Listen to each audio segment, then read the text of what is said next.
My question to you is, what is your take or opinion about jihad or jihadi, whatever is your opinion? Like, what do you think of them? Well, the phrase jihad has a lot of meanings within Islam, and is subject to a lot of different interpretations. I think all of us recognize that this great religion, in the hands of a few extremists, has been distorted to justify violence towards innocent people that is never justified. On Fox News last night, even though Mr. Obama's phrasing might help win Muslims to our side, even though he is attacking al-Qaeda ferociously, President Obama was criticized for not tossing, quote, most Americans some saber rattling. While soothing words can help persuade peace-loving Muslims that we are not the enemy, I'll submit to you that most Americans don't want that kind of presentation exclusively. To be fair, Mr. Obama has attacked al-Qaeda ferociously and is not backing down from the Taliban in Afghanistan, but he simply will not define the overall jihad problem in any meaningful way at all.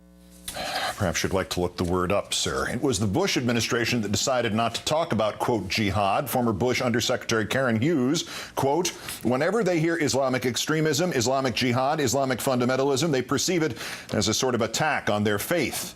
Or, as President Bush put it, these extremists distort the idea of jihad into a call for terrorist murder. Some call this evil Islamic radicalism, others militant jihadism, and still others Islamofascism. Whatever it's called, this ideology is very different from the religion of Islam. For an assessment of Mr. Obama's non-semantic war on terrorism, let's turn to Heather Hurlbert, the Executive Director of the National Security Network. Thank you for your time tonight. Thanks, Keith. It's great to be with you. Let's actually get that semantic point out of the way first. What do his critics want Mr. Obama to say about jihad, and what are the actual meanings of the term? Well, look, just real quick, what jihad actually means is an inner struggle to purify yourself, or a holy struggle for a moral end. But, you know, who are we kidding? Obama's critics don't actually want to talk theology. There is nothing he could say that would be strong enough for them. The nuance that this president has shown on the issue, it seemed to be, to some degree, understood well by his predecessor, by President Bush. Why was he so careful in phrasing it that way? Is that important, relevant to fighting al-Qaeda and its offshoots and the sympathies for them? Yeah, well, the terrorists want nothing more than to have status within Islam as holy people, and using the word jihad, which is how they want to be described, is turning murderers into martyrs and saints, which they certainly don't deserve. And as you said, Bush understood that. The 2006 counterterrorism strategy understood that. It's really not controversial to say, why would you give a bunch of murderers what they want?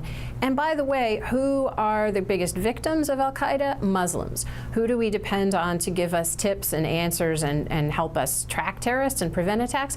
Muslims. So why does it matter to talk to regular Muslims in a way that shows we understand they're not the problem? Because it's the single most important thing we can do to keep ourselves safer. This just shouldn't be even remotely controversial. But to answer what Mr. Hannity said, as I guess just rhetoric to fire up that side of the equation, what he asked was, why couldn't he just say, jihad killed 3,000 Americans? Read that to me for its effect on those people.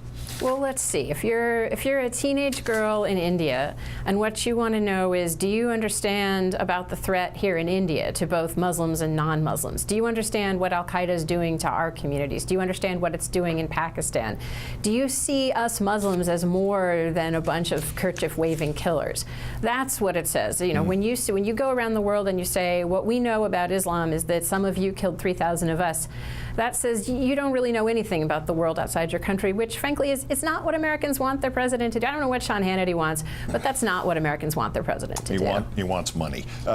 When it comes to shooting them, capturing them, stopping their plans, how in fact does President Obama stack up against President Bush in that regard? Well, yeah, it's very instructive to run through the numbers. If you like killing, drone strikes have killed more than twice as many terrorists in the 18 months of this administration and in the last 4 years of the Bush administration.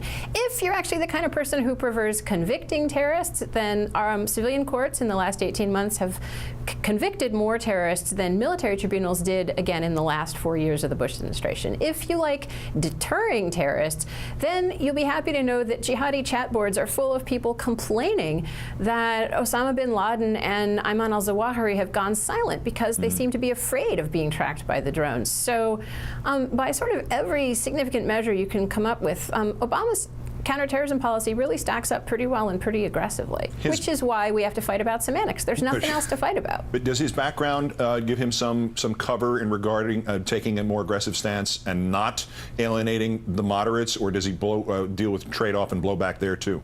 Well, it absolutely did give him some cover at first, and frankly, what he did was build on his background to go out and talk to Muslims at every opportunity in Cairo, at the UN, now in Indonesia, and say, I understand who you are, I understand the greatness of your civilization and its contributions to our civilization, and I see you as more than the source of murderers, and by the way, we're going to track the murderers aggressively. And that was working well for a while, and now I think you're starting to see here at home especially some blowback that really limits, sadly, how much he can go out and be an ambassador to the world.